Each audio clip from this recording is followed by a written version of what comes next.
Attend easy. Planning an event like a fundraiser, banquet, or gala? That's awesome! These events are a great way to raise money for your organization and to invite others into the important work you are doing. The problem is that many nonprofit staff are already stretched so thin with their time that adding an event to the mix can also add unnecessary stress. This is where Attend Easy comes in with total event management at your fingertips. Attend Easy provides you with online registration, automated confirmation emails sent to your guests, host management tools that empower your hosts to update their own guest lists, and email tools to quickly invite and follow up with guests.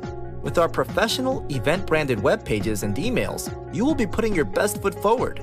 You will also have the ability to manage details like table assignments, name tags, and reports. With Attend Easy, you will be fully prepared for the big day. At the event, our live attendance app will keep your check-in lines moving. You can check in guests at lightning speed, record last-minute changes, and update seating assignments just moments before the event begins. Unlike other online event resources, Attend Easy is far more than just event registration.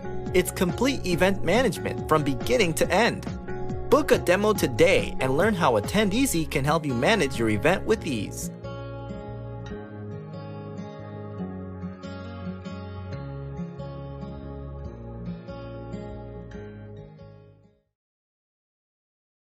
Not using Fundeasy for event management and peer-to-peer fundraising? What are you waiting for? Fundeasy gives your participants the ability to share about your ministry through their social networks, spreading the word and increasing donations at the same time. With our simple 3-step process, your participants have everything they need to be fundraising champions. 1. They simply start a personal fundraiser page by registering for your event. 2. They spread the word using automated social sharing. And 3. They collect funds that are then deposited right to your organization's bank account. We know there's a lot more to your event than just fundraising. Stressed out trying to manage the details? Don't worry! Fundeasy's Total Event Management tool also provides you with a customized event webpage, online registration, email tools to quickly invite and follow up with your fundraisers, easy reports for quick exporting of key information, and the ability to run invoices and receipts, as well as everything your bookkeeper needs to keep track of event funds. Fundeasy makes fundraising a breeze by providing you and your fundraisers with simple tools to raise money for your organization in a fun, professional way. With Fundeasy, you're ready for the big day. Book a demo today and see why so many organizations are raving about Fundeasy.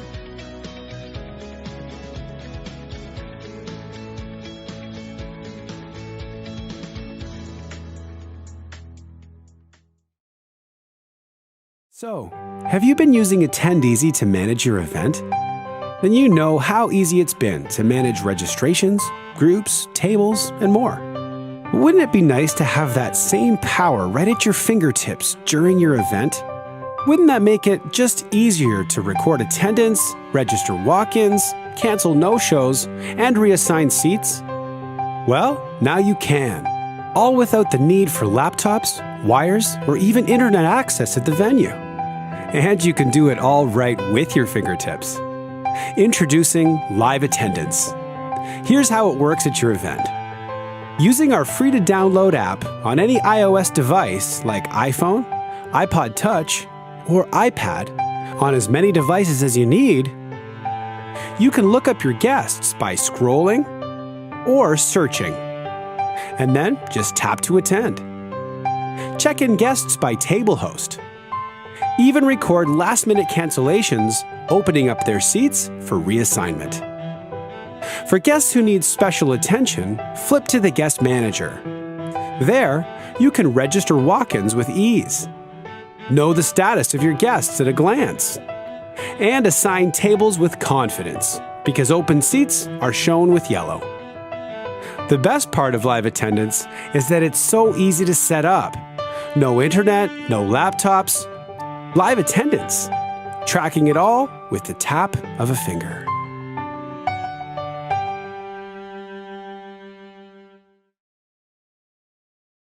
Attend easy. Planning an event like a fundraiser, banquet, or gala? That's awesome! These events are a great way to raise money for your organization and invite others into the important work you are doing. The problem is that many nonprofit staff are already stretched so thin with their time that adding an event to the mix can also add unnecessary stress.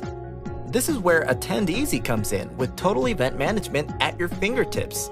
Attend Easy provides you with online registration, automated confirmation emails sent to your guests, host management tools that empower your hosts to update their own guest lists, and email tools to quickly invite and follow up with guests. With our professional event-branded web pages and emails, you will be putting your best foot forward. You will also have the ability to manage details like table assignments, name tags, and reports. With Attend Easy, you will be fully prepared for the big day. At the event, our live attendance app will keep your check-in lines moving. You can check in guests at lightning speed, record last-minute changes, and update seating assignments just moments before the event begins. Unlike other online event resources, Attend Easy is far more than just event registration. It's complete event management from beginning to end.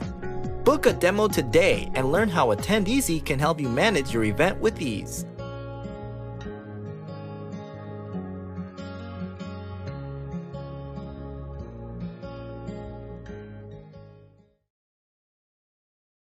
Not using Fundeasy for event management and peer-to-peer fundraising? What are you waiting for? Fundeasy gives your participants the ability to share about your ministry through their social networks, spreading the word and increasing donations at the same time. With our simple 3-step process, your participants have everything they need to be fundraising champions. 1. They simply start a personal fundraiser page by registering for your event. 2. They spread the word using automated social sharing. And 3. They collect funds that are then deposited right to your organization's bank account. We know there's a lot more to your event than just fundraising. Stressed out trying to manage the details? Don't worry! Fundeasy's Total Event Management tool also provides you with a customized event webpage, online registration, email tools to quickly invite and follow up with your fundraisers, easy reports for quick exporting of key information, and the ability to run invoices and receipts, as well as everything your bookkeeper needs to keep track of event funds. Fundeasy makes fundraising a breeze by providing you and your fundraisers with simple tools to raise money for your organization in a fun, professional way. With Fundeasy, you're ready for the big day. Book a demo today and see why so many organizations are raving about Fundeasy.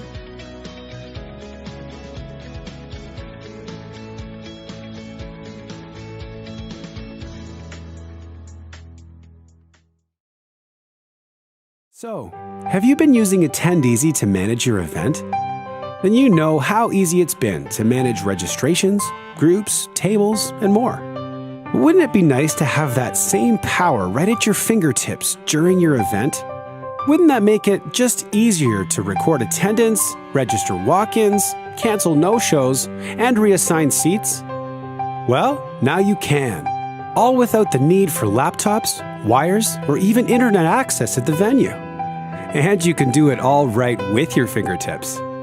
Introducing Live Attendance. Here's how it works at your event. Using our free-to-download app on any iOS device like iPhone, iPod Touch, or iPad, on as many devices as you need, you can look up your guests by scrolling or searching, and then just tap to attend. Check in guests by table host. Even record last-minute cancellations, opening up their seats for reassignment. For guests who need special attention, flip to the Guest Manager. There, you can register walk-ins with ease, know the status of your guests at a glance, and assign tables with confidence because open seats are shown with yellow. The best part of live attendance is that it's so easy to set up. No internet, no laptops. Live attendance. Tracking it all with the tap of a finger.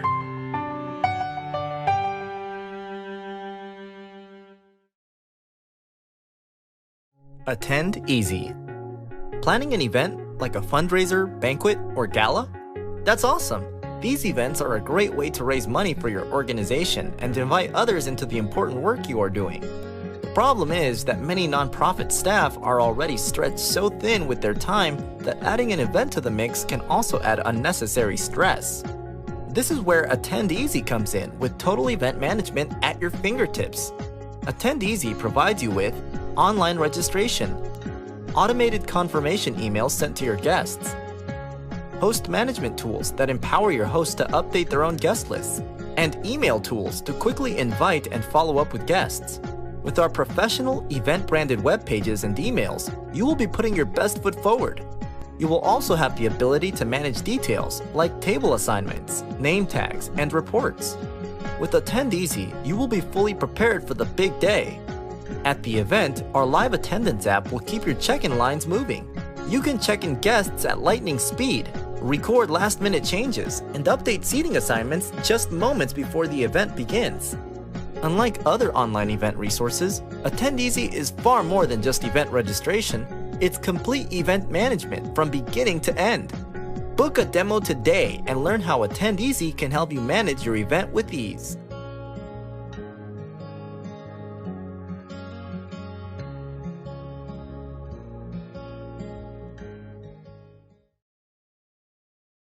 Not using Fundeasy for event management and peer-to-peer fundraising? What are you waiting for? Fundeasy gives your participants the ability to share about your ministry through their social networks, spreading the word and increasing donations at the same time. With our simple 3-step process, your participants have everything they need to be fundraising champions. 1. They simply start a personal fundraiser page by registering for your event. 2. They spread the word using automated social sharing. And 3. They collect funds that are then deposited right to your organization's bank account. We know there's a lot more to your event than just fundraising. Stressed out trying to manage the details? Don't worry. Fundeasy's Total Event Management tool also provides you with a customized event webpage, online registration, email tools to quickly invite and follow up with your fundraisers, easy reports for quick exporting of key information, and the ability to run invoices and receipts, as well as everything your bookkeeper needs to keep track of event funds. Fundeasy makes fundraising a breeze by providing you and your fundraisers with simple tools to raise money for your organization in a fun, professional way. With Fundeasy, you're ready for the big day. Book a demo today and see why so many organizations are raving about Fundeasy.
Hey, welcome everybody. I am Crystal from Ministry Sync, and I am so happy to have you join us today for our webinar.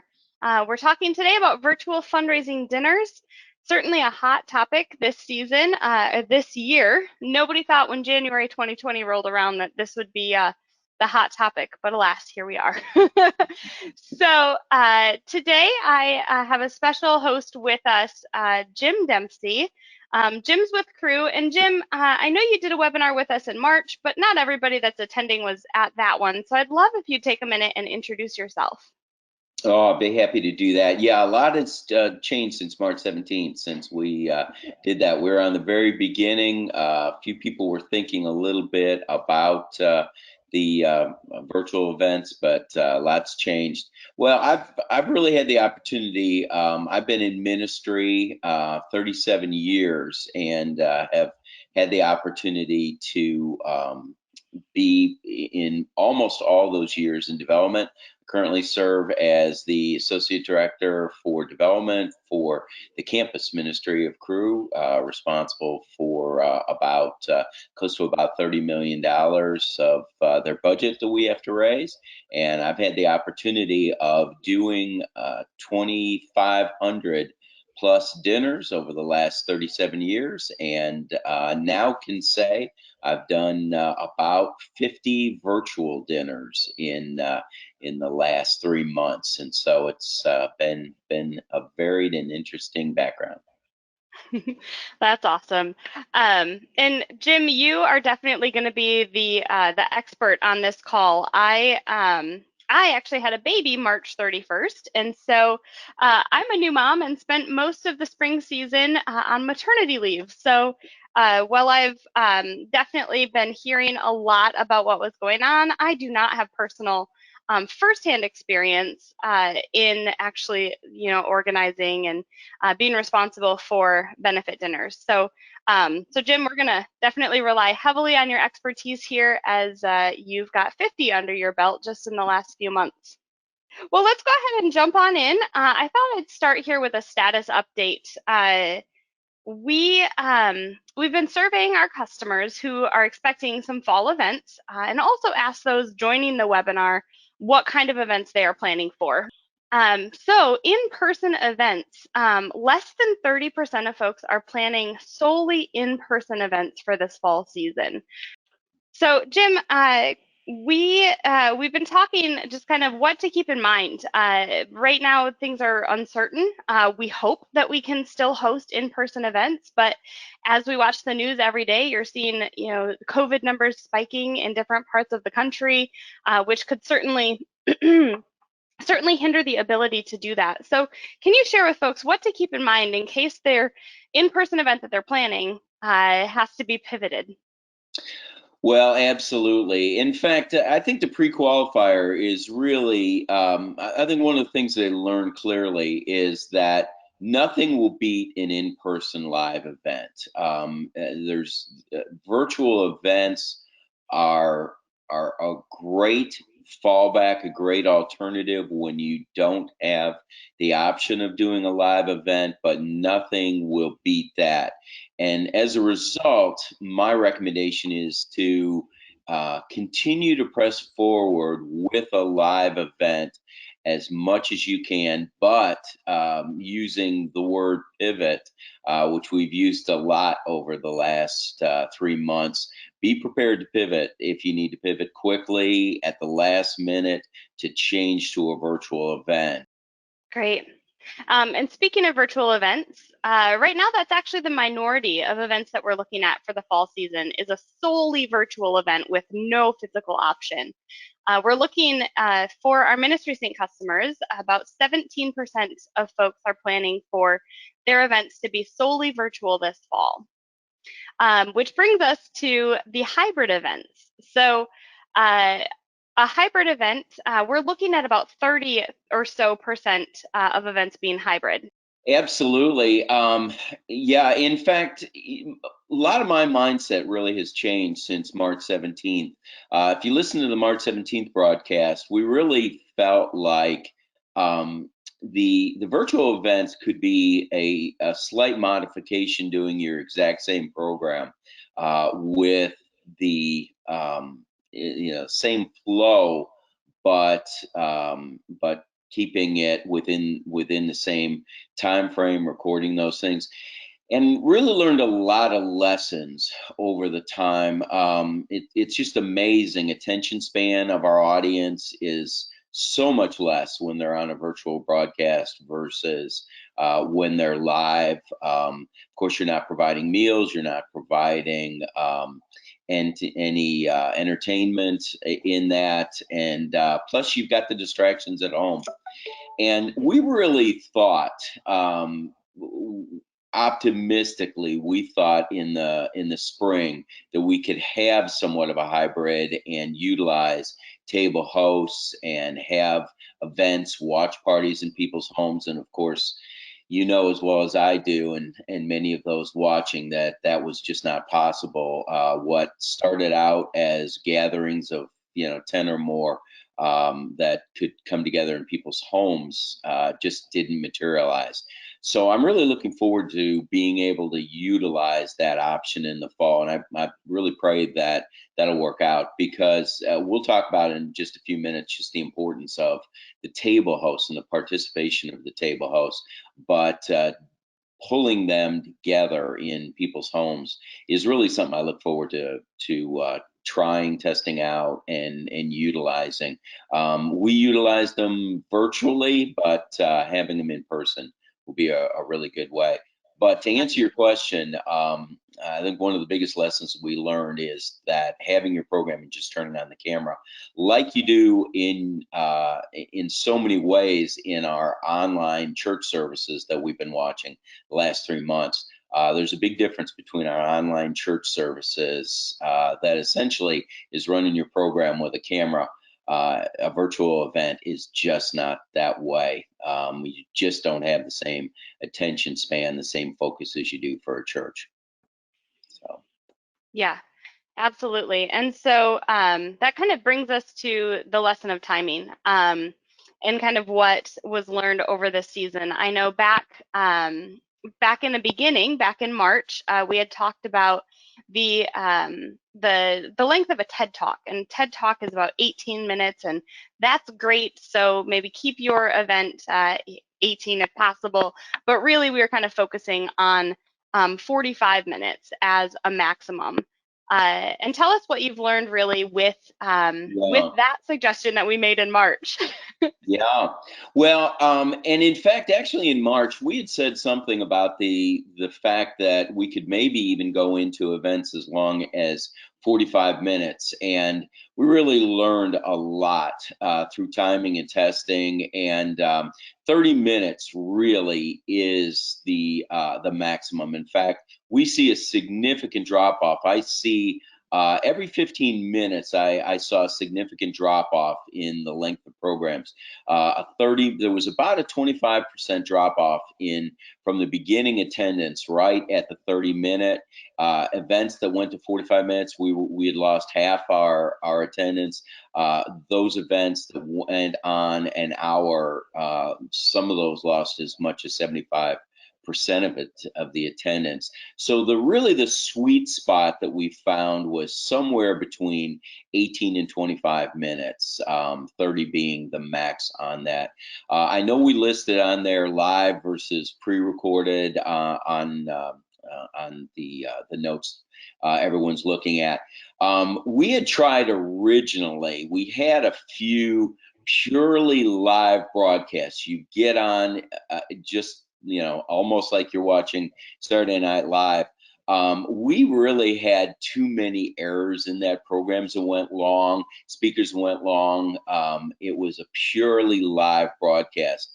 What we really found that worked out the best was doing a pre-recorded live broadcast. So what that means is that you pick a date, you pick a time, and you broadcast during that time, but you broadcast a pre-recorded session, and that really seemed to work best for us as a whole. And so staying to that 30 minutes is important, but the flow, of course, is also important as well.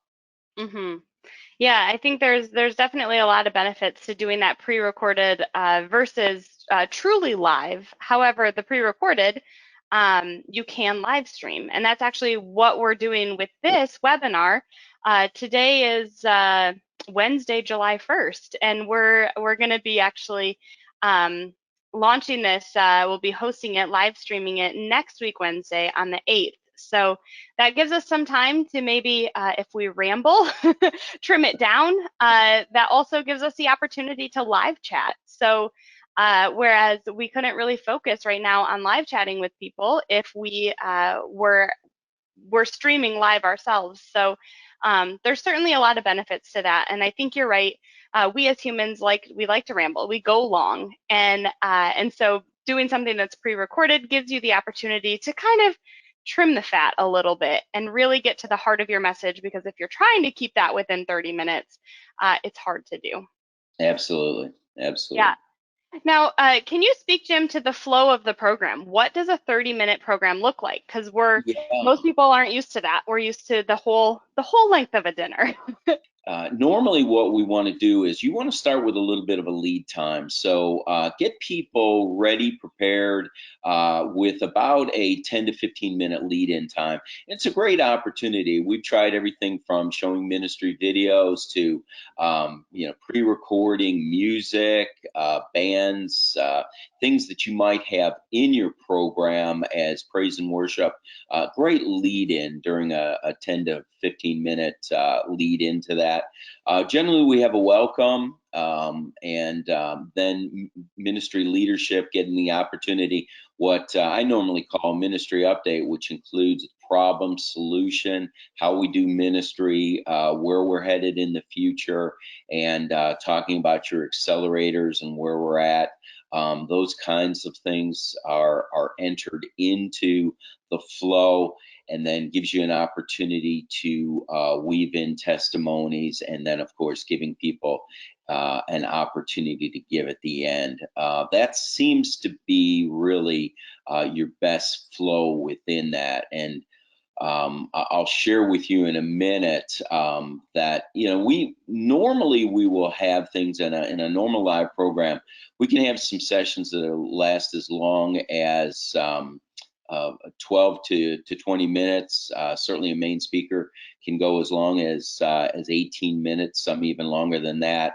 And we'll talk in just a minute about the 4-minute rule. But breaking those things up, that's clearly one of the valuable lessons that we learned early on. And by the end, we started to get more polished in doing it, and it worked well. That's great. Yeah, I like that you brought the lead in into this discussion, because, if your event starts at 7, those who are attending are likely joining at 6:55, 6:50. And so playing some videos, giving them some information about maybe your ministry, or just some worship, playing some worship that maybe would have been in your program before, but you're playing it beforehand. Meanwhile, you have a countdown timer essentially going. Right. Is great. And that's what, of course, if anybody joined this webinar early, that's what we're doing with our webinar as well. So yeah, Yeah. great. So we've alluded to the 4-minute rule a lot. Let's dive in. Can you explain? Absolutely. And like I said, it was one of the most valuable lessons that I learned. And it really is, it's not complicated, but that the right now attention span, as I said, continues to get smaller and smaller. And we really found that most people won't hang with you more than about 3 to 4 minutes, 4 minutes being the maximum, without you needing a change, somehow a variance in the program. And so where you might have normally a 12-minute ministry update where you're talking about what's the problem, what's the solution, how do we do ministry, those elements you want to be thinking about the 4-minute rule. So what we're talking about is 3 to 4 minutes. You shouldn't go any longer than 3 to 4 minutes without some variation. So if you're starting out outside, you may come from outside to inside. If you're starting with one speaker. After 3 to 4 minutes, you may shift to another speaker. So it might be a director, associate director, director, program director, varying those. So varying location, varying the person who's bringing the message. You may even weave in their testimonies or very short little video snippets. So you may be talking about a particular program or an effort that you're doing, and we say something like, let's hear from, and then, you know, here's a client, here's somebody who can do a short testimony about what you're doing. So what you're always thinking about is varying up your message so that there's always a break somewhere between 3 to 4 minutes, so that people, you know, it's people are not getting time to get fatigued or to get bored about what's going on. And that really paid off. We had, you know, there was a big difference between some of our early events that we did where people just were in front of a screen for a long time, and you especially on YouTube, you can watch people falling off, and so we really learned a lot by the 4-minute rule. So yeah, that's a little bit of a blessing and a curse to see how many people are watching your live stream. it is. Like, It is. yay! No! You learn that people don't care as much about you as you wish they As you did. hoped or thought that they did. That's the truth. So you also made a note, Jim, to label each speaker. So I think Yeah. go ahead. Yeah. We'll talk about video editing and things like that a little bit in just a couple minutes. But it's so important that graphics are incorporated into your video, and you want to make sure that any speaker is labeled. The last thing you want to do is to have any confusion as to who this person is. And you know, we tend to think when we put people in front that they just know who that person is, the executive director, you know, program director, somebody that quote unquote they may be familiar with.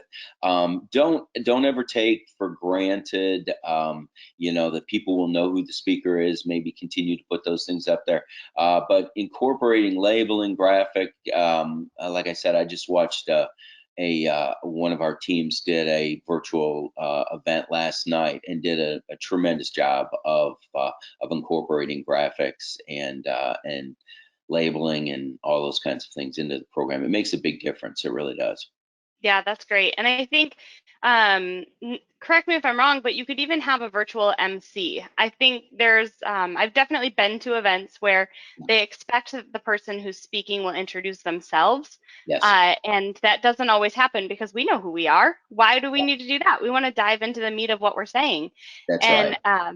So having a virtual MC or using those graphics as a virtual sort of MC is going to be helpful. And I think when you're pre-recording something, you have the blessing of watching it back and seeing if it flowed, if you missed communicating anything, and being able to edit those things in there. There have been many events that I've walked away from and thought, oh, I wish we would have done X, Y, and Z. I wish we would have said X, Y, and Z. You don't have to have those regrets. So you can change it. Yep. Right. That's right. All right. So, Jim, let's take a moment to talk about expectations. First, let's dive into the expectations of giving. What are you seeing in the giving for a virtual event as opposed to the in-person event? Yeah, and this was kind of an eye opener for me. You know, just what we started seeing. On average, we saw about 25% of what we normally see in our giving. And you know, you might think, wow, is it even worth it? Well, the answer is yes, without a doubt. Because if you let a whole season go by or a whole year go by without doing some connection with your partners, you're missing out on a great opportunity. So the fact that you may only get 25%, you still are activating your partners, and you still are providing an opportunity for sharing with them what we're doing, you know, essentially kind of in the idea of a shareholders meeting, how their gifts have made a difference over the last year. So it's still really valuable with that. But going in there, understanding that we just really are not going to get the same amount of money. Now, have I seen some that have been 50 to 75% of what the giving is? Yes, but on average, we've seen about 25%. I think it's great you just spoke some value into still doing the event, because that number can definitely be discouraging. Right. I know here we're talking about fundraising dinners, but what we've actually been noticing this season, the spring season had a lot of peer-to-peer fundraising events, a lot of walks or things that were once walks and turned into some other type of peer-to-peer fundraising campaign, and that we've actually seen a higher percentage of giving. So definitely, we're not going to dive into that in this webinar, not the topic, but those events have actually been doing fairly well, some even better, not the majority doing better than they've done in the past, but some certainly have. Right. So that's neat. Now let's talk about attendance. What should we expect for those folks that are attending your event? Yeah, well, this is another one that had coming in with good expectations. I can't tell you how many of our events this year where we even had as high as 600 to 900 people registered, and only about 35% of those people were on the broadcast that night. And that can be very discouraging when you have that many people who register and don't make the broadcast. Now, optimistically, I like to think, because normally when you're tracking it off of YouTube, you're tracking it by devices. So if I had 900 people registered and only had 300 people online, I like to think optimistically that they're watching as couples, and that maybe that 300 is really 600, but even 600 versus 900 is a big difference. So go in there realizing that you're not going to get everybody on the broadcast no matter what you do. And I think if I had one thing that people across the board agreed on, is that they could have done more to try and get people on the broadcast. Now, you can get a lot of people watching overtime, and I had a number of our events went from 300 to 700, 300 on the broadcast, but within the next couple of hours, they were up to 700 views. So just remember that you can take advantage of those opportunities to watch it over time. Definitely. I think, though, having that day and time, asking people to show up, on Friday at 7 or whatever time you've chosen for your event is still really important. As opposed to, and, correct me if I'm wrong or speak into this if you will, but we've had some people say, well, what if we just throw the video on our website and say, hey, you can watch it anytime? Yeah, that's not going to be as effective as, I'm sorry, go ahead. It sounded like you were going to say No. I was going to agree with you 100%. Yeah, there's just something about the momentum that's built up by us all watching collectively on this. It's sort of that anticipation, of it being out there. Yep. So continuing on the attendance conversation, let's talk about tracking attendance. You mentioned that something you guys did to track your attendance this last season was using a Google form. Can you explain that? Yeah, in fact, I'd be happy to do that. And in fact, this is probably one of the biggest challenges. And I know I appreciate so much the Ministry Sync has worked to try and address this problem, because that's been the toughest. When you have a live event, based on those people showing up at registration, who's there, and you pretty much know who's not there. And you can send your follow-up information to address those people who were there and those people who weren't there. Well, the challenge you have on YouTube is that it's very difficult to track who's actually on those. Just as we are getting the names of people when they show up for our live event, we also use a backup we use a table host packet. In those packets, an attendance sheet that we have people fill out at every table. Well, we used our Google form that we encouraged everyone, whether they were going to give or not to give, to use that Google form, and that served as one of our attendance gathering mechanisms. That's great. Yeah, we're actually going to have that as a resource available after the webinar. So in our follow-up email, we'll include a link to a sample Google form. It's hosted obviously on Google, and when you actually click into ours, it'll make a copy and save it into your Google account. So you can have that to edit and use for a virtual event this fall. You can see a sample of it there. I've got a website listed as well.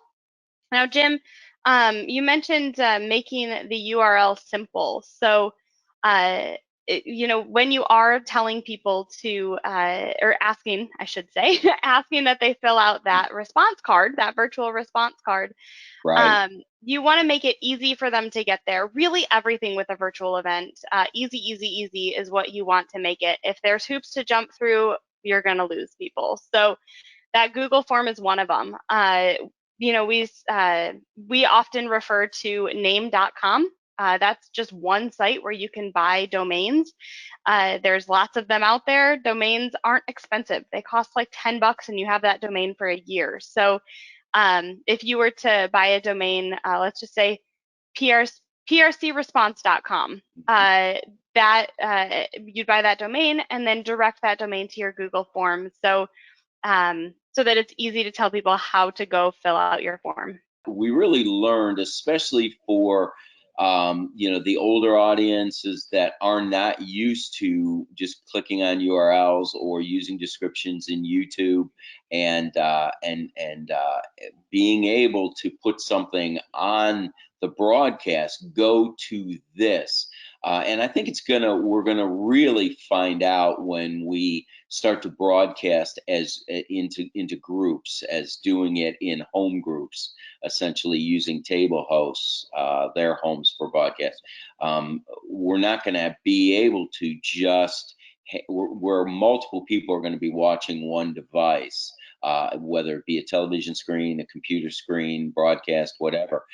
You're not going to be able to just click into something. So your response needs to be very easy. So if you've got you're a table host in your home, you're watching it on the television, you're saying, okay, now's the time to complete this form. You're going to want to send them to something that's going to be easy. Like you said, my PRC response. Yeah, absolutely. And we also have recognized that this attendance tracking is a different hurdle when you're looking at a virtual event. Over the spring season, our team has developed a check-in process. So I wanted to take just a quick minute, as the majority of folks on this webinar are Ministry Sync customers. I want you to know this is available for you. So I'm just going to quick show you through how it works. You'll notice when you're setting up your event this year that there's a new template. It's called your Express Self Check-in page. You can click into that page. It is blank to start with, but you can edit that template and you can embed your video. You can add a give button. You could add even a link to that attendance page on Google that we're talking about. We're not saying do one or the other of these things. We're saying both and. So just like you would have those checks and balances at your physical event where you're doing live attendance and you're also asking your table host to confirm their guests, you would be doing both of those things here, using your Express Self Check-in and directing them to that Google form. So this is actually, again, how we have invited people to participate in this webinar. So we use this Express Self Check-in page. So when you're emailing from Attendeasy, there is a variable. You'll notice that that little % symbol up in the toolbar has variables in there. If you scroll to the bottom of the list, there's one called your Express Self Check-in link. And when you include that variable, it's going to give a unique link to each email recipient. Now, that's why it's important to capture those email addresses for your guests. And then when they receive the email, it's going to look just like you're seeing on the screen, where it invites them to check into your event. by clicking that link, they'll be redirected to the page that you set up. So this is the template that I set up back in the event. And this is where you can embed your live stream. This is available in all Attendees events. There is not an additional charge for it. We want to help you to capture those names of people that are attending your event. All right, so we've kind of brought up the appeal a little bit here, but Jim, can we dive into that appeal, the response form, for instance? Yes, and be happy to do that. And thanks to your help and coordination, we're going to be providing a sample response form that we've created. And we had once again we had to fine tune things and modify it so that the form that we normally use, which is a giving envelope, was modified to a Google form. And a number of people have asked us over time, well, why don't we just have them go to our website and our give site, just direct them to that, and it's very simple. Well, one of the things that we found over the years, no matter what, especially with our live events, is that in a perfect balance in an event is about 3/4 of your money is given over time and 1/4 is given this evening, and so an immediate gift. So if you are not using or giving people an opportunity to make a commitment over time, there's a lot of money that you're leaving on the table from that. As an example, you might have somebody that could write out $100 check today, but if you gave them time, they might be able to send you a $1,200 check over time. And so most websites cannot handle commitments. They might handle a monthly commitment, but can't handle, okay, I'm going to give X amount within the next 90 days or the next 12 months. And so that's why we created this commitment form, so that people can go there.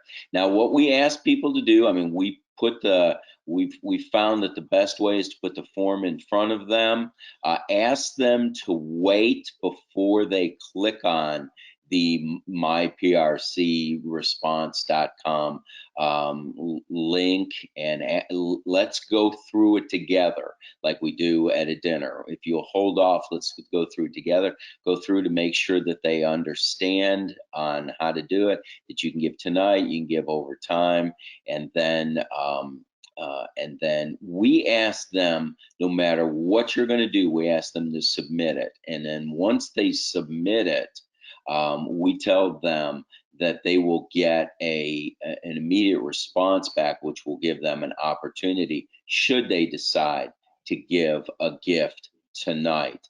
And again, don't forget that and giving. So the and giving, once again, is you can give tonight and you can give over time.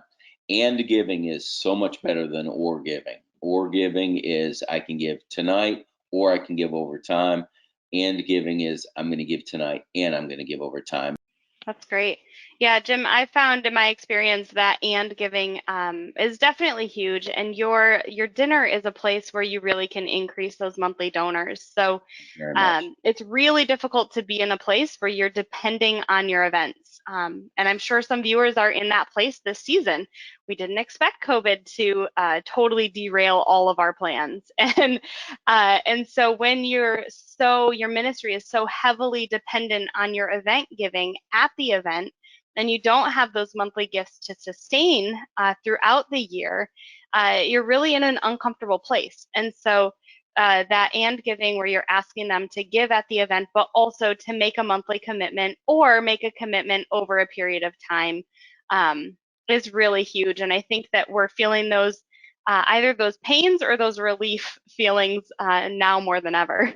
And you really should never, rule of thumb is, really should never have more than about 30% of your money coming from your dinner. So if you're at 50 or 75%, which I know there's a lot of ministries that are that way, you just realize how vulnerable you are if something like this happens again.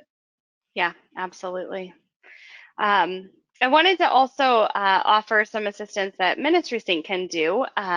We have made our tool called Fund Easy Lite available. Now, this is an online giving page. It is for those one-time gifts, but it's a page that's available for folks to give in support of your ministries. So if by chance you don't have an online giving page and you're looking for a way to receive gifts, this Fund Easy Light page is available to all of our customers, so you can set a goal for your event.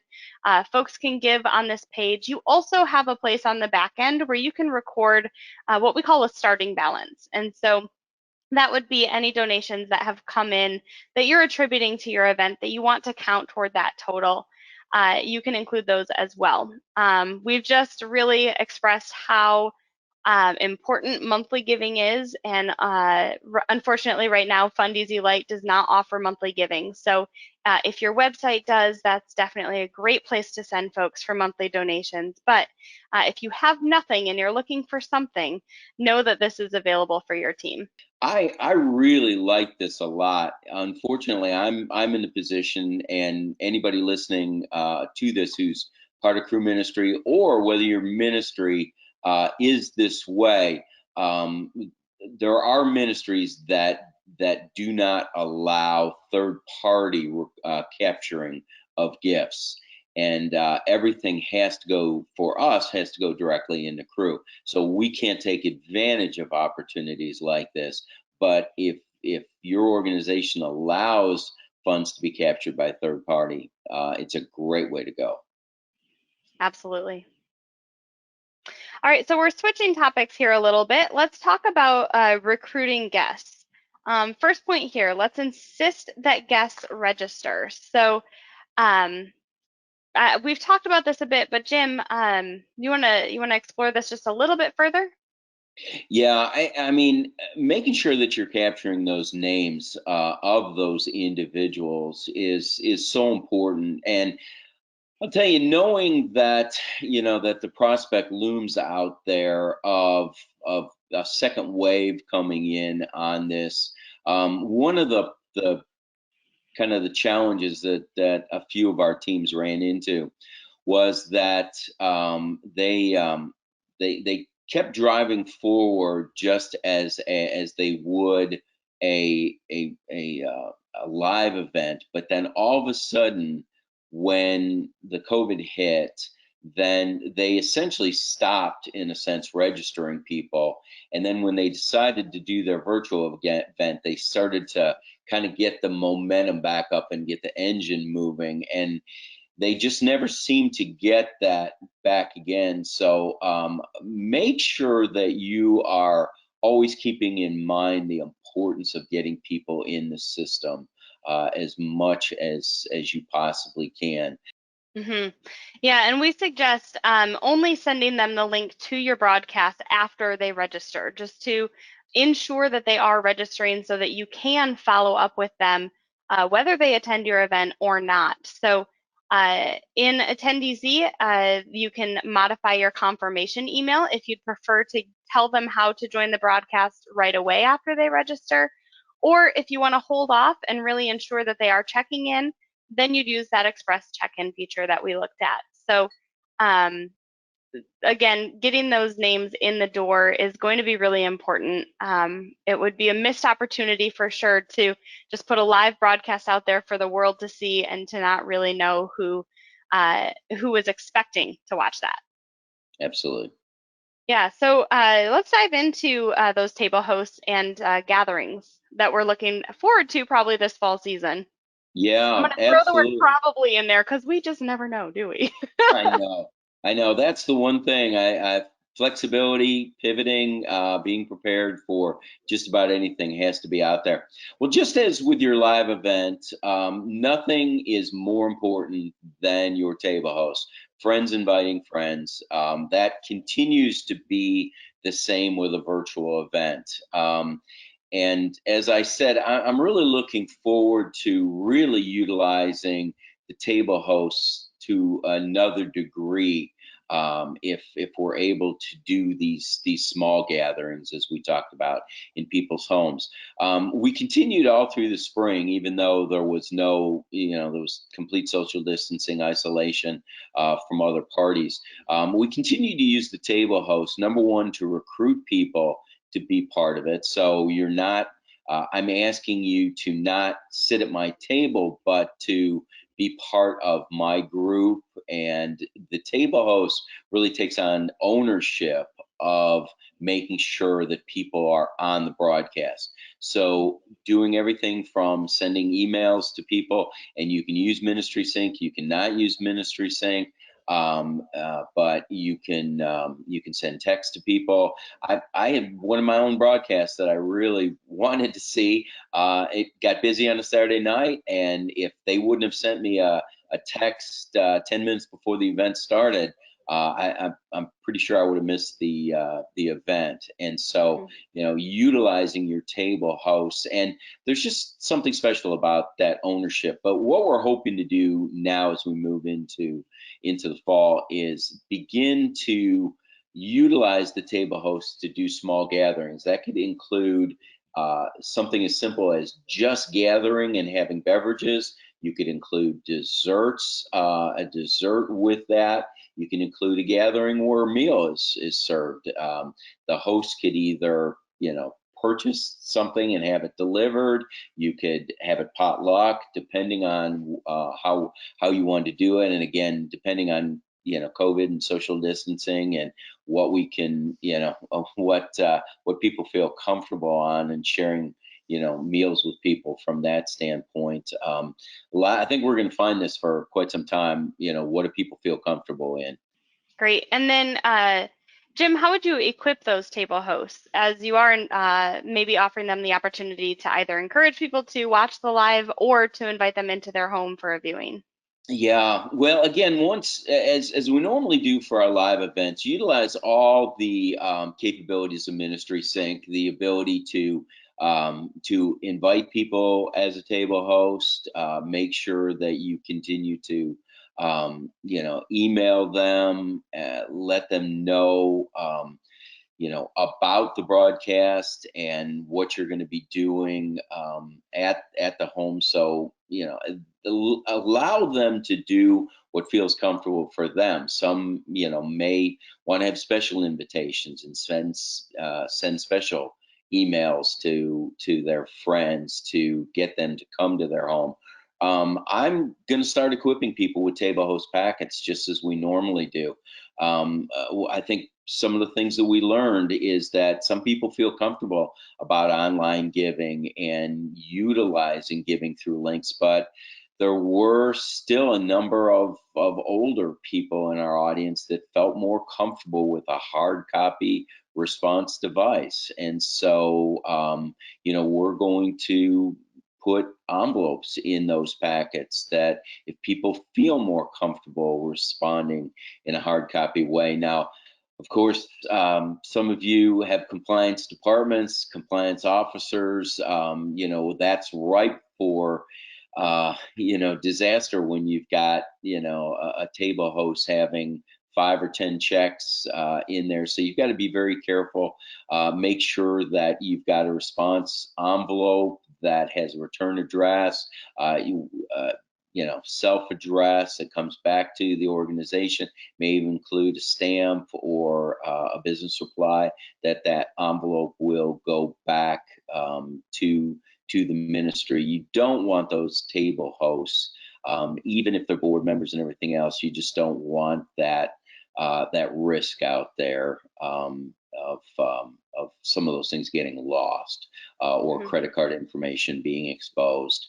I think you just don't want to leave yourself open there. So make sure that you have that. And we even talked about having some fun things in, like a table host pack, and include some microwave popcorn, a package of microwave popcorn in there, or some fun things. I'm sure we've got a lot of creative people listening on here who can do everything from confetti to paper hats or whatever, if you, depending on your celebration, if it's normally a gala or something like that. So, so I'm sure there's a lot of fun things you can do as well in those packets. Definitely. Yeah, we'd love to hear. Drop in the chat what you're thinking of in your table host packet, or if something fun just came to mind, let us know. One thing that that I've discussed with a lot of folks is in those packets include information about your ministry, something tangible that they can take home, where they can get information about you, whether it's a brochure or something you've put together specifically for this event. Another fun idea just to bring your ministry to their table would be to order some napkins that have your ministry logo on them and include those in the table host packets for them to use at their meal. So relatively inexpensive and just kind of a fun way to be in their home without actually being in their home. Absolutely. And, if you've got, refrigerator magnets or keychains or something like that, or even ministry pens, include those kinds of things in there as well, too. Definitely. Yep. All right. And then following up prior to the event, Jim touched on this. It's important to email and to call, and he highlighted that opportunity to text last minute. Texting is not currently something that Attendeasy offers, but we do have a Zapier integration that would allow you to text through a third-party texting app. So you can certainly get those texts out to people. If you're doing that virtual component for your event, it's going to be really important to stay in very present with them, and not everyone checks their email every minute like they check their phone. Absolutely. All right, so talking about broadcasting platforms, our March webinar, we did explain in detail, provided some resources on how to broadcast to YouTube, because it is such a foreign concept for so many of us. And we will make those resources, again, in the follow-up email that we'll send tomorrow. We'll make those available. We'll include the resources from the last webinar so that you have those at your disposal. But this could very well go along in the topic we talked about earlier about what we learned. So we still encourage YouTube live stream. Personally, we have just found that to be a really great platform. No matter your age, YouTube is just super easy to use and something that most everyone has experience with. So there's a couple different options. And Jim, can you share what you've learned with what we taught previously and what we encouraged previously, and kind of what you found to be easiest throughout the spring season? Yes, absolutely. I think for smaller ministries, one of the things that we learned was there's a lot of simplicity in the Premier version. We talked about in March, you're right, about the general version, which the positive side is that you have a lot of control in the sense that you control when things broadcast. Even if you've got the time set up, you push the button, watch now, you're broadcasting now, what the flow is. There's a lot of control in there. But we've just found that the Premiere just seems to be so much simpler. You upload your already you created broadcast, and then you just set the time when it is, and it will broadcast at that particular time. So it seems to work so much better for people, but if you are somebody who really likes to make sure that, in a sense, you don't have to rely on a timer that YouTube's going to broadcast when it says it's going to broadcast. We've never had any problems, but if that plants a little bug in your head at all, that you would be worried about that, then the general is certainly out there for you. But the Premiere has worked very well for us. Mm-hmm. Yep, and Premiere is actually what we're using for this webinar. Unlike the last webinar where we used the OBS software that we were talking about, we actually are using the Premiere version this time. You'll notice if you are attending that March webinar, and if you're attending this webinar, One main difference is that everything today is pre-recorded. So we won't be having a live Q&A. We're doing that with chat, and we'll be sending tomorrow in the resources a follow-up Q&A with all of the questions that have come in via chat. We'll be sure to respond to those that'll benefit the whole. And so we'll be responding there, but we won't be face-to-face doing a live Q&A like we did last time. So with Premiere, you are simply streaming something that's entirely pre-recorded, as opposed to having the ability to switch from Premiere to Google Hangout, which is what we did last time. Right. And if you were on last time, there was a little bit of some audio and broadcasting issues. I think we've seen that a ton this season, where sometimes the bandwidth or the just the internet that you're on is not quite good enough to do what you're hoping for it to do. Right. Absolutely. Yep. And we've had a lot of folks talk about using Facebook Live. I had a lot of folks use Facebook Live for their events. This is certainly a viable option as well. YouTube Live does allow you to stream pre-recorded videos as well. Just make sure if you're using Facebook Live that you have your settings set that everyone can view your Facebook Live. So this does maybe open you up a little bit more as it's making it more private or more public, but it doesn't require that people are actually logged into Facebook and your friends or followers of your page to actually view your live stream.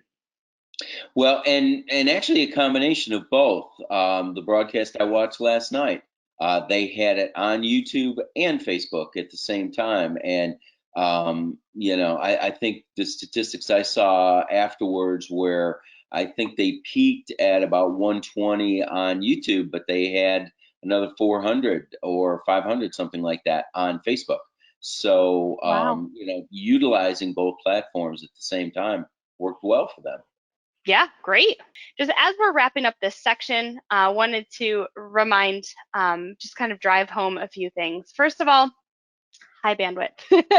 If you are broadcasting live, you'll want to make sure that you do have that. Also, upload. If you're using Premiere, upload your video really early.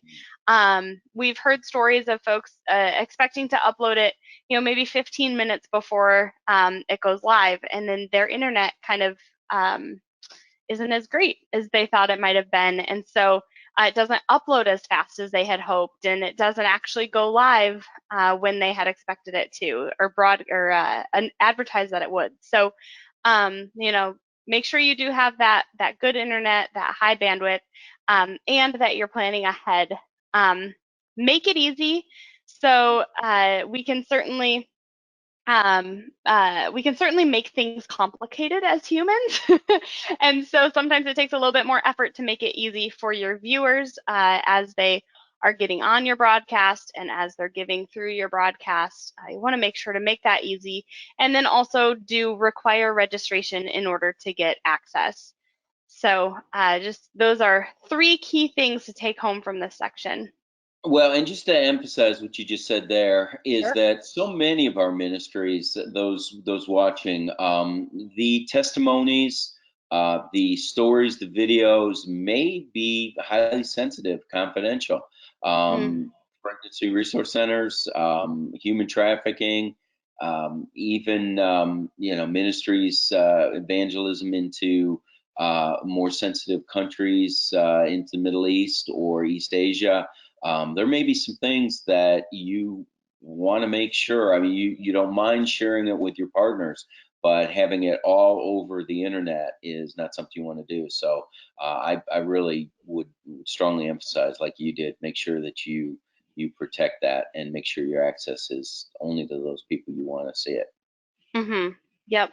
And we've talked a little bit about the video recording. That can be easy too. It can be as simple as pulling out your phone and doing a recording on your phone. Maybe even using iMovie to kind of splice that together in order to effectively communicate your message. We'll be talking. We do have some questions that folks have asked that we're going to go through, and so we'll talk on that just a little bit more in the question and answer time.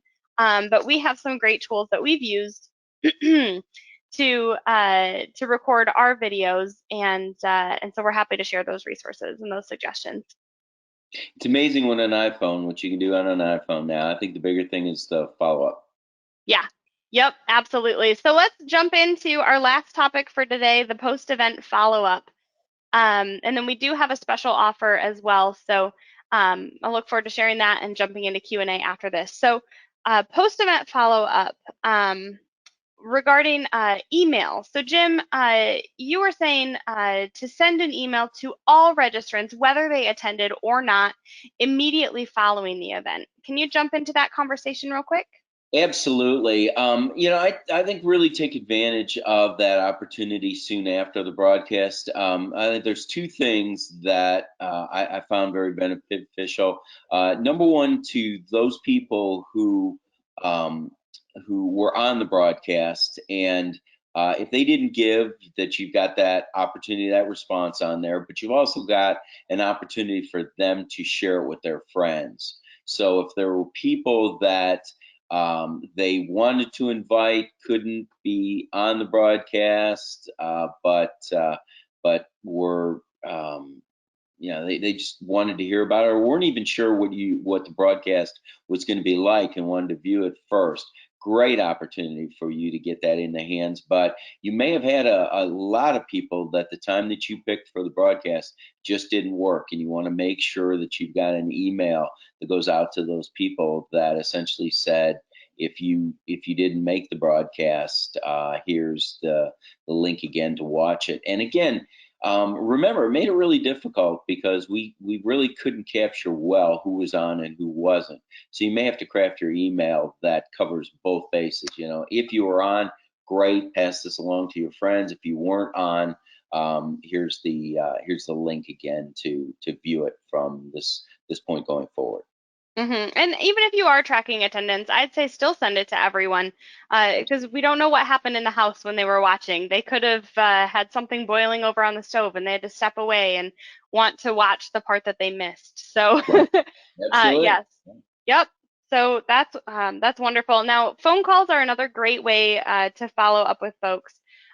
Jim, who would you encourage to call regarding the event or after the event? Normally, in our dental model, normally we're following up on with phone calls on those people who make commitments of $600 or more. And with these, I encourage exactly the same thing, following up with those people.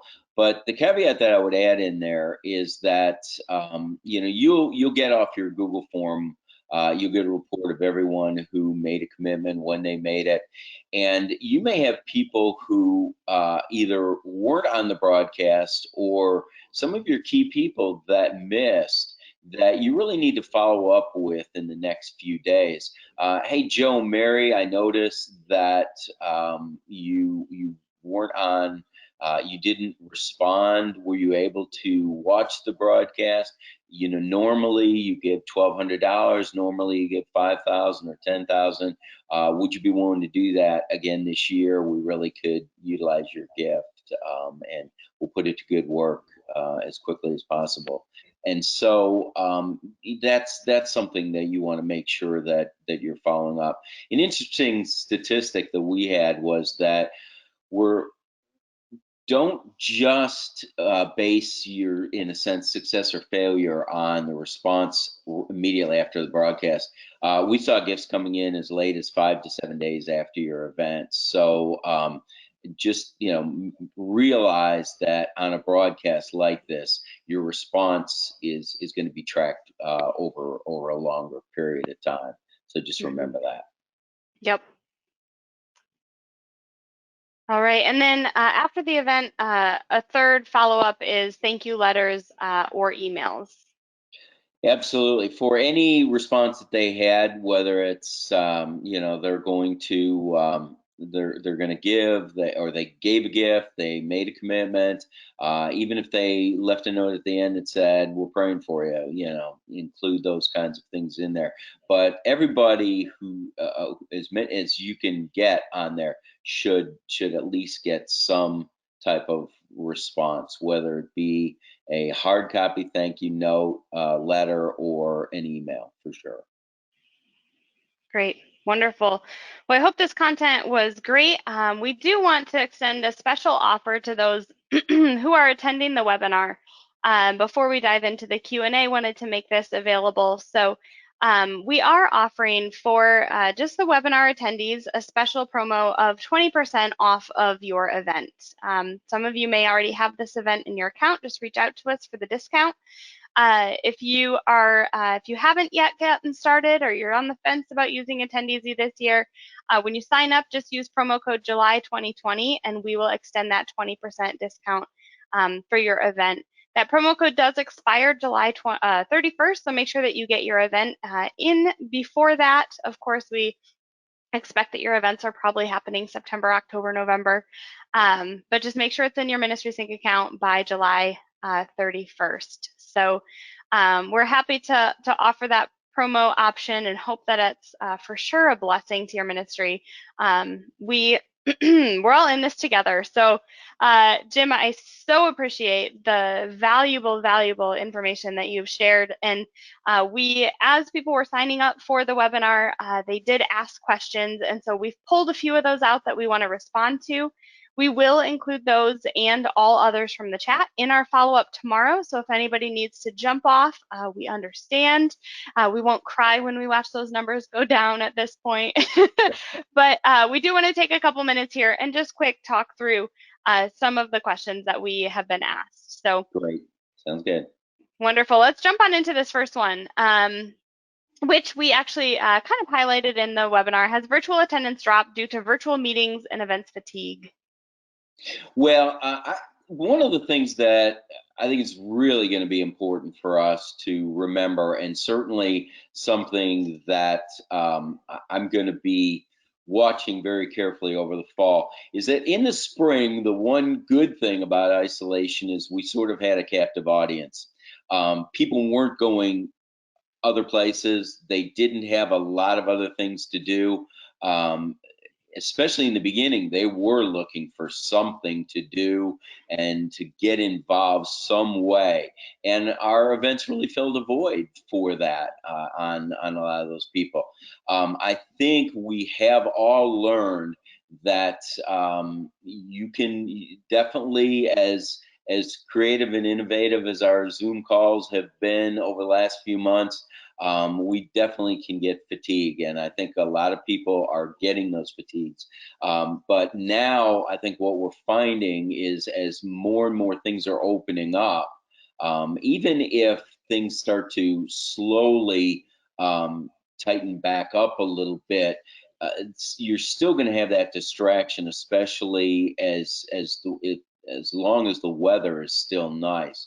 You're still going to have those distractions of people choosing between going out for a walk, doing something, as opposed to watching our events. So I think it's just something we're going to have to just watch and be careful of. And I think there definitely are people who are getting fatigued for sure. Mm-hmm. All right, next question regarding hybrid events. How do we decide who to invite to the in-person event versus the virtual event? Well, I think that's a great question, and unfortunately, there's still so many unknowns with our hotels. I think you've got to. I don't think we fully know exactly how the hotels and how the properties are going to handle large-scale events. We know for a fact that they're probably going to have a lot more sanitizer dispensers. Probably as you walk into your room, could be on every table. But are some of our hotels going to require social distancing, where you're not elbow to elbow with somebody, that you got one chair in between? We may have hotel ballrooms that normally could hold 300 to 600 people, now are only going to be able to hold 300 to 150. So it may not even necessarily be our choice on those kinds of things. And so we may have to make our events limited. And how do you decide who should be invited and who shouldn't be? What I would recommend is utilizing the old 80-20 principle, which is 80% of your money comes from 20% of your people. I would initially invite those 20% of the people. I think your best people, those people who are the most committed by virtue of their giving, those are the people that I would invite. Now, we also have to remember that there are going to be some people that are on one extreme and they'll be ready to come to your event tomorrow. You're going to have other people that, they won't be going back to events for a year or even a couple years. And I think the response we hear so often is, well, I won't be going to anything until there's a vaccine. Well, I think the earliest that I'm hearing is January for vaccines, and could even be longer than that. So if people legitimately are waiting for a vaccine, it could be a while before they go to your events. So I would start with the initial invitation being that 20% of your partners to go to there, but then you're going to realize that there's probably a fairly good significant number of those people, especially if they're older partners, which they probably are, using most of our statistics of who gives, that are not going to feel comfortable coming out no matter what. And so then I would say then maybe you need to start with 20 and then maybe add another 10 and see how many people say yes there, and then maybe add another 10 on top of that. So until you've reached your capacity for your event. But just realize that there's going to be a certain segment of the people who want to also find out what happened to your event. And so you may utilize the same principles afterwards where you do record your event, but again, edit it. So again, as we said before, just turning on the video camera and recording your event is not going to capture those people. So I would record it that way, but with creative editing, utilize the format that we showed earlier. That's great. All right, and Jim, Women's Hope is asking if you still incorporate a matching gift in a virtual or a hybrid event. Well, absolutely. In fact, to me, matching gift is one of the most most critical things to do. I'm not a big fan of sponsorship. I'm not a big fan of underwriting. I really lean on those matching gifts. I think the matching gifts, what we've found over time is the matching gift is going to actually motivate people to give more. Sponsorships, underwriting actually can turn into a demotivator for the people in the seats, whereas a matching gift will leverage larger and more additional gifts to your organization. So almost every virtual dinner that we did in the spring included a matching gift in there, and it really made a big difference. That's great. And we do have an article on our blog about matching gifts that Jim was a contributor for. It's a really great article. So if you go to blog.ministrysync.com and search just the words matching gift, you'll find that. I think it's a great article that kind of talks about the mentality behind a matching gift versus a sponsorship, and dives a little bit deeper into what he just mentioned. So for anyone that's not done a matching gift before or is kind of curious about that, I'd drive you to our blog for that resource. Absolutely. Been using them since 2005, and they're extremely effective. So great. Yeah. And I think, if they haven't done it before, it might be a good opportunity to introduce that into the event. So speaking of just inviting to the event, what is the best way to invite, and how does the table host extend invites to individuals? I think we have always encouraged that your dinners, you send a printed invitation. And I would argue that that is still the case. So email invites are wonderful. Follow-up tools, definitely send those, but that shouldn't be, even in a virtual event, the primary means of inviting. Would you agree, Jim? Oh, without a doubt. Your point is well taken. I think all the evidence shows that we haven't reached a point where hard copy printed materials are no longer effective. They are still effective, but just as we talked about the and giving, I would say there's an and in promotion as well too. It's not just an invitation, whether that be paper or email. It's got to be a number of different things. I utilize the principle of marketing, which is 7 touch points. I encourage 7 touch points along the way, and one of those touch points includes your table hosts. And I still believe friends inviting friends. That connection is the best way to get people to come to a live event or come to a broadcast. Being invited by someone. Yeah, they get your invitation in the mail or get in an email, but you know as well as I do, those things can go in the trash quickly, whether it be the computer, trash bin, or in your trash bin at home. But when a friend is delivering those things, whether it be a hard copy or in an email, it makes a big difference. So utilize those table hosts, friends inviting friends. Nothing better than doing it that way. In Ministry Sync, utilizing the table host capabilities in Ministry Sync, it's extremely effective. If you aren't using them, you should. Being able to track who opened your invitations, and tracking the response to your table, it's a great way to go. We're not paying you to say that either. Not at all. Oh, that's great. Yeah. Now, Jim, I know that you are on a time schedule here and have to get going in a couple minutes. Would you have time to answer a couple more questions? I will. Okay, wonderful. Just let me know when you have to jump off. Okay. Okay. The next question, what do we supply to those who are watching online, and how do we invite them to actively participate? Well, we talked a little bit about the idea of getting a table host packet in people's hands, and I think that's a good way to go. And even if we don't have those groups come together, certainly you can always attach with all your emails. You can attach brochures, you can attach printed materials, charts, graphs, those kinds of things. But we did talk earlier about putting together a table host packet. And as you said, well, include things like brochures, newsletters, any materials that you think would be relevant for them to get some of those kinds of things.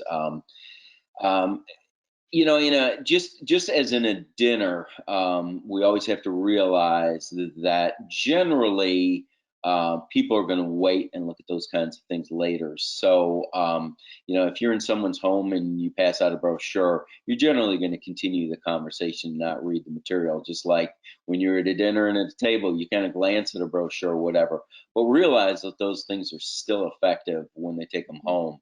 And even if they put them on their kitchen counter and then look at them a few days later or put them in their bill pile, still makes a difference. So I think that's a good way to look at that. Great. And one question that we've had several times, how do we do videos at a reasonable price or for free? And we talked about using an iPhone for capturing most of the footage. Your expense with video recording is not really in the recording as much as it might be in the editing process. I did want to show you real quick just a couple of tools that I found to be super, super helpful as I've recorded videos here. I will jump off camera and grab this. I actually have a light ring. So this is something that you can find just on Amazon. It's a great little tool that this actually is a light. It glows. It can be a white light or a yellow light. And this little item right here clips in a phone. So this is not too expensive. It's a really great tool to have on hand. So as you're recording, you're standing in front. It's casting a better light on your face, really helping to give that the better presence, the better lighting. And then instead of just using your regular iPhone audio, use a lapel mic. And so I actually have 2 lapel mics laying around my office. Just an easy lapel mic. Don't go cheap on your lapel mic because you want your lapel mic to cut out background noise. But when you're recording, you just would put that on your shirt, and that really does change the audio, makes it sound less like you're in a big empty room, and more a lot more professional. So it's a pretty easy and relatively inexpensive way to really improve your videos. And then as far as editing, uh, if you're tech savvy, you might jump into iMovie, watch some YouTube videos, and figure out how to use it. There's other editing softwares out there that really aren't too bad. Uh, Otherwise, we look to the church for a lot of resources, right? And so the church might be a great place to go for your initial ask on assistance with editing a video. A lot of churches have experience, church members with experience, and they may be willing to donate their time or assist you at maybe at a discounted cost or even at full price. It's probably worth it. So you can certainly reach out there for some assistance. Well, and it's interesting because one of the things that I've really found during the coronavirus time is that, the mega churches used to have a lot of video equipment for, online broadcasting and things. But the average small church, as an example, our church in Northern Virginia, when I used to live in Virginia, they didn't even think about, any online broadcasts or videotaping. It's amazing how they've come from a March Sunday morning service on somebody's laptop to now having all the camera equipment for a church of less than 200. So, it used to be where you could only go to the mega churches to get them to help you with those kind of things. Now even the small churches have those kind of capabilities. And really, I think they see it as a way to minister and give back. So if you're looking for reasonable prices, certainly you can go to an audiovisual company, and there's a lot of great companies out there that could, be willing to help you, at a cost, and maybe even a reasonable cost. But if you're looking for something more on the very inexpensive to free side of things, as Crystal said, remember, you can do a lot of creative things off an iPhone, but from the standpoint, editing is the biggest thing. If you're going to invest your money, invest it in editing, because that's, I've seen a lot of lemons sent to editors coming back with lemonade and made looking very nice. Absolutely. Yeah, I actually attend a mega church, and this season that was one of our ministry opportunities that we realized was, so many smaller churches here. I'm in Grand Rapids in West Michigan, lovingly referred to as the Bible Belt. Lots of churches up here. Right. And a lot of those churches are smaller and don't have the capabilities like you were talking about, and that became a ministry of our church, which I thought was really neat. Helping to live stream. So every day of the week, they were recording sermons for smaller churches in our area to share with their community. All right. We had several questions from folks attending about auctions and how do we do an online auction of items that were donated before coronavirus. So maybe you typically incorporate an auction and you have or you haven't gotten items. First of all, we'd like to speak to an auction. Jim, you had some opinions on this that I thought were really quite good. Would you like to speak to this question? Yeah, I would, and I appreciate that a lot. In principle, I'm not against auctions, but I think the thing that I have really struggled with over the years is combining an auction with your dinner.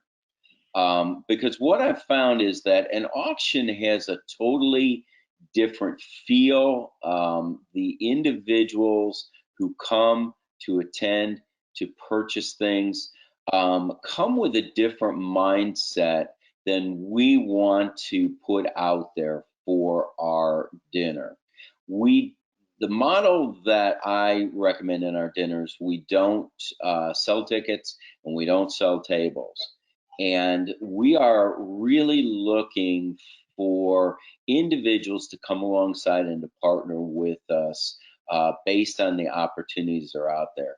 And I just have found too often that an auction brings a kind of person who is coming out to look for a good deal, or it lends to it builds more on somebody who's looking to, in a sense, take rather than give. Now, don't get me wrong, there are individuals who do purchase items and they're wanting to give back, but I just find too many of those events just become more entertainment and actually take on, almost a life of their own.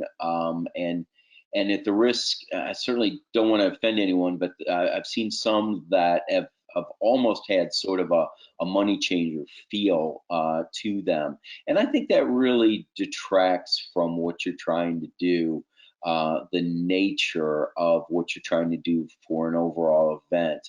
I always recommend, if someone is really sold on doing an auction, that you do it as a separate standalone event. And especially nowadays, if you're doing an online auction, there's a lot of time invested in gathering the products that will be part of the auction.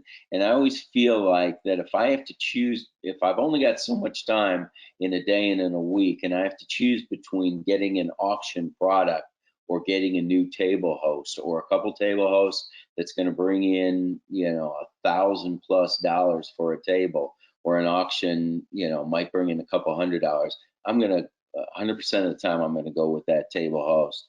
So I just put that out there as a caution that I think you've got to really be careful when you introduce an auction or incorporate an auction into your dinner.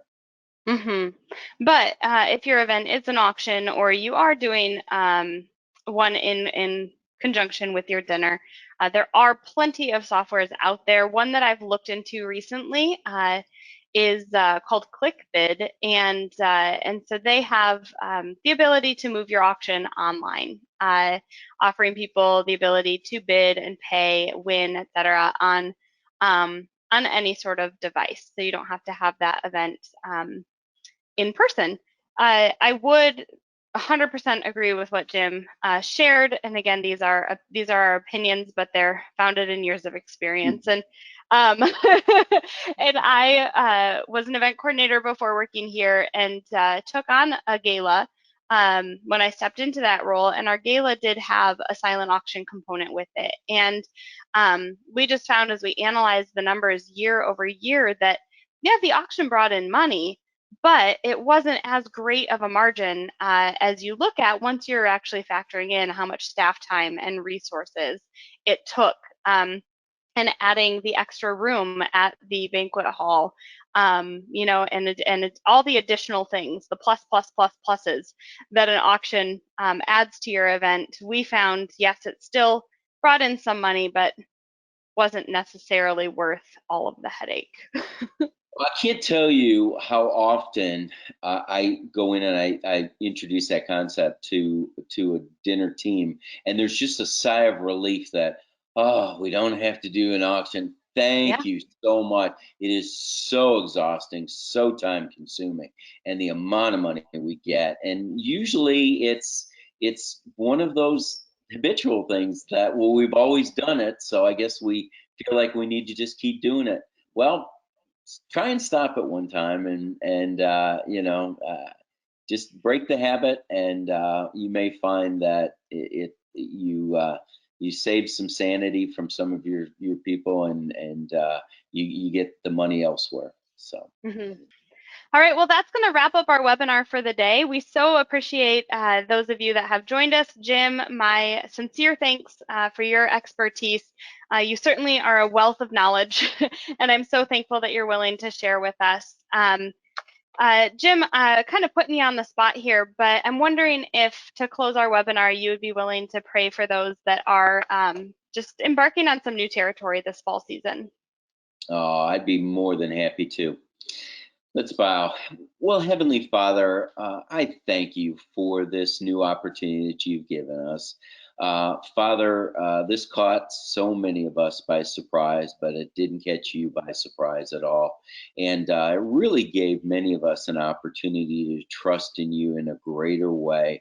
I even found myself falling into a rut and maybe even some habits and things that this forced me to have to turn to you, to trust in you in an even greater way. And that's such a blessing when that happens. I pray for those who are thinking about what to do in the fall, those that are thinking about the spring, making a decision whether to do it live, whether to do it virtual, whether to do a combination of both, a hybrid.